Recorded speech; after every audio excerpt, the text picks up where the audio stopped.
I spent 3 years in Northern Cyprus. It was so challenging, very gruesome. I wish someone had told me some of the things I know right now. It wouldn't have been like that. My name is Dr. Emeze Mado. I tell migration stories because I have been there. Tell us why you left and what happened. We had the governorship election in 2021, if we're not mistaken, that produced Professor Charles Soludo as the governor of the state. He's doing his second term now. That time I was a director of media to one of the candidates. And within that period, I lost my dear wife. Everything was in disarray. And we lost the election, of course. After the election, our principal abandoned all of us. I didn't know what to do. When we went for one of the runner-ups in Ihiala, in Anambra State, the driver attached to me told me that he would be traveling to Northern Cyprus. I went to one of the polling centers I had to monitor. When I got there, I was my driver in a branded vehicle. A random biker, he had someone sitting at the back. Told me that within 10 minutes, if I didn't leave the premises, I would become a dead man, And of course, before that, there has been sporadic shots here and there, That area is a very dangerous environment. So we had to run out of that environment. Where I parked with my driver for us to wine, eat and drink, he told me, I just said, please, call the same woman. I said that, process your papers. Let her process papers for me. Let me just cross over to Northern Cyprus with you. Let me start life all over. That was the reason I left, because I had no reason to be here. I was bottled up. I didn't know where to start. It was a confused state, so to say. That was why I left Nigeria. And that was exactly 3rd of March 2022. I left Abuja and I got to Cyprus on the 4th in the morning, Ekan International Airport. Choosing Northern Cyprus, was it planned or just something because it was urgent, so you had to move? Choosing Northern Cyprus wasn't planned at all. It was so urgent, it was so sudden, because I didn't know what next to do. I didn't know what life had in the offing for me. A man that lost a wife and his principal lost election. Of course, in quotes, he wouldn't know where to start. And so all the promises he made to me and every goddamn thing, that was it. Because he was supposed to release some money to me. He never did any of those things. So the only thing available was that my driver was traveling to Cyprus. I said, let me just follow up and move to Cyprus. It was impromptu. Of course, before that, within the period, they were arranging the documents for me.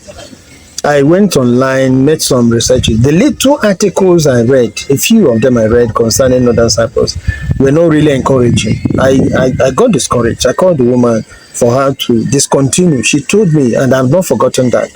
He said, Anselm. Anselm is my English name. I told him Dr. Emeze. It's Anselm Madu. He said, Anselm, going to Northern Cyprus might be one of the best decisions you've ever taken in your life. I said, wow. If that should be the case, go ahead. Get my papers ready. Let me be in Northern Cyprus. That was the reason I left. And of course, I thought it was a land filled with milk and honey, El Dorado. That once I get there, there's this thing about traveling to Europe. When you're going to Europe from Africa, you believe that once you get there, you pluck money from the streets. And that was how I felt. Before you moved to Northern Cyprus, what was your expectation? I was filled with expectations. There was this thing about Europe, even UK, United States, all of them, overseas. That once you get there, it's like you pluck money in the streets. I remember there was a particular lady, I promised that she should give me 2 months. I would send her some money to start a business of her choice. I had a choice land in Abuja here. I gave it to one of my younger ones. Because I felt that once I get to Northern Cyprus, within 3 months or whatever, I should be able to buy a lot of lands in Abuja. Because once you get there, you make money. And the woman who processed her papers, she encouraged us a lot. She said, look, if just a few months, you become a big boy in Northern Cyprus. So there was this air of importance that once I get to Northern Cyprus, once I get to Europe, and I'll succeed.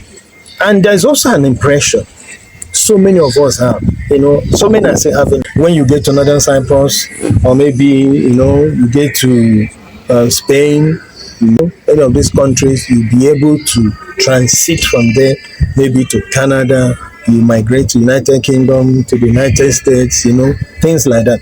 I had that well planned as well. Is it planned? No. I had it in my mind that once I get to Northern Cyprus, I'll spend maybe a year or so, because I had friends here and there or whatever. But when I got there, it was a different ballgame. So what I think it would be like, it was the opposite. That was just what happened. I remember when we landed, and of course at Istanbul, it was still fantastic. It's a wonderful airport. But from there, when we transited and got into Northern Cyprus, it was very challenging for me to be cleared by the immigration officers. It was also very challenging. You know what happened? That very day, some students that were coming into Northern Cyprus were caught with hard drugs. That was 4th of March 2022. It always remained indelible, I always remember that very day. Because of that, the security was so tight. They were very, very aggressive. And of course, some of them were Nigerians, they were Africans. And remember 2 Nigerians, a Cameroonian, and a girl. And so it was so challenging, and we just landed. You can imagine. They looked at me, I was putting on black and black, the hood black, the canvas black, with a big Bible. I thought the Bible would be very impressive for them to see me as a born again. Something is that they started suspecting me. And I think people should learn from all of these things. I needed to be just simple.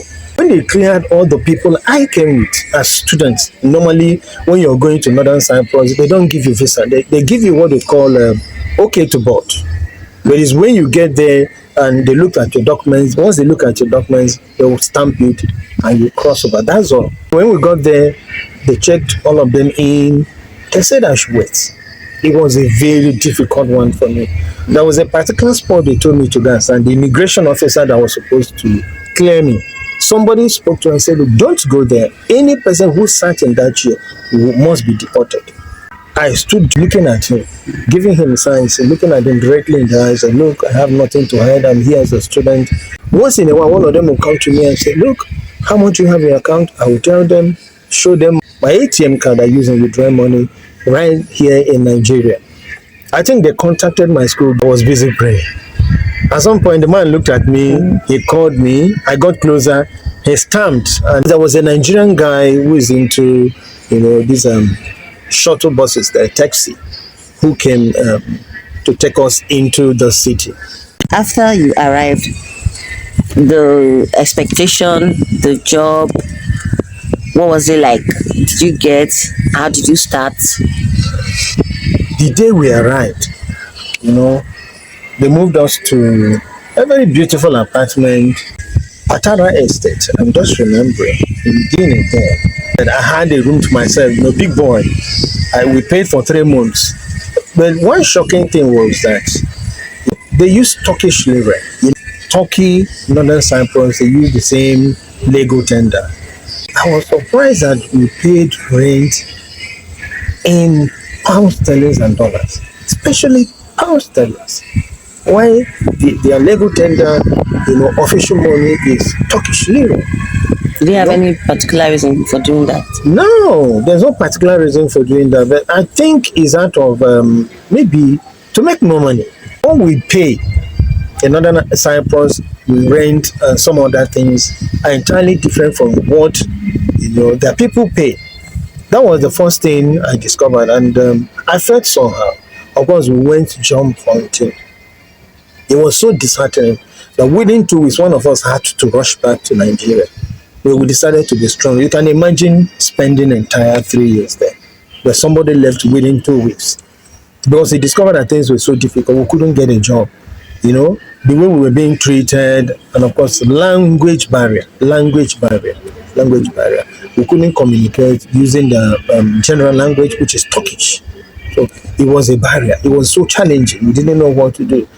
In part two, I'm going to talk about my experiences in Northern Cyprus. It was second to none.